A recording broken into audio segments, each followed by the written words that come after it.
Sir আসসালামু আলাইকুম। ওয়ালাইকুম আসসালাম। স্যার কইতেছিলাম যে এই মাসের বেতন নাকি আমার অগ্রিম দেওয়া যায়।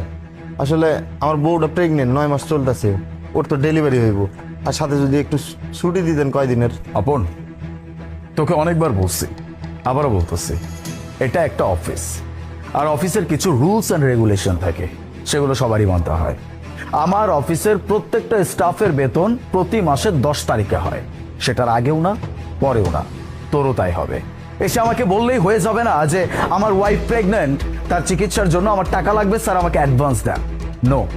আর কি, হ্যাঁ, নিজের ওয়াইফকে এখানে কেন নিয়ে আসছিস? ও আচ্ছা, সিম্প্যাথি গেইন করছিস, কোনো লাভ নাই, আমি তো বলছি। আর নেক্সট টাইম এরকম কোনো কথা আমাকে বলার আগে চিন্তা করে দেখবি যে এইটার জন্য তোর কিন্তু চাকরিও চলে যেতে পারে।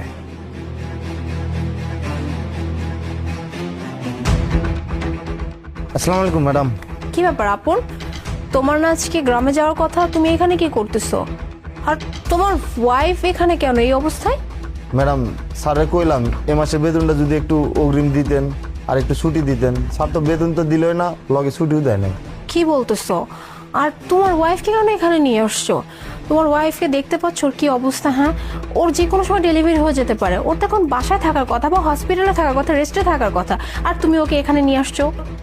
মেম সাহেব, আপনি উনারে কিছু কোয়েন না, উনার কোনো দোষ নাই, সব দোষ আমার। উনি আমারে বারবার না করছিল যে তোর এখানে আউন লাগবো না, কিন্তু আমাকে গ্রামে না আমার দেখাশোনা করার কোনো লোক নাই। আর এই অবস্থায় না আমার একা একা থাকতে অনেক ভয় লাগতেছিল, উনার কথা না শুনেই আমি এখানে আয়া পড়ছি। ও আচ্ছা, বুঝতে পারছি। তোমরা যেহেতু দুজনের সম্মতিতেই এখানে আছো, এখানে তো আর আমার কিছু বলার নাই। তবে আপন, তোমাকে একটা কথা বলি, তোমার ওয়াইফ এখন প্রেগনেন্ট, তোমার একটু উচিত তোমার ওয়াইফের দেখাশোনা করা, ঠিক আছে? যাই হোক, তোমার ওয়াইফকে দেখে রেখো আর কাজ করো ঠিক মতো, কেমন? আচ্ছা ঠিক আছে।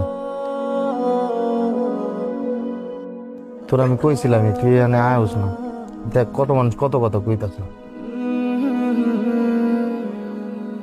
আপন, এখানে কিছু টাকা আছে, এই টাকাটা রাখো, নাও।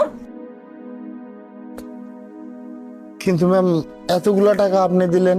এই টাকাগুলো আমি একা দেইনি, অফিসে গিয়ে তোমার কথা বললাম, সব কলিগরা মিলে এখানে এই টাকাগুলো তোমাকে দিছে।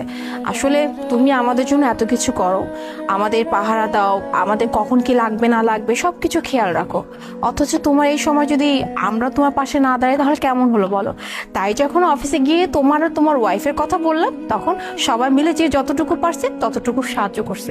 আর এখানে যে টাকা আছে, আশা করি এই টাকা দিয়ে তোমার ওয়াইফের খুব ভালো মতো করে ডেলিভারি হয়ে যাবে এবং ভালো একটা হসপিটালও ভর্তি করাতে পারবে।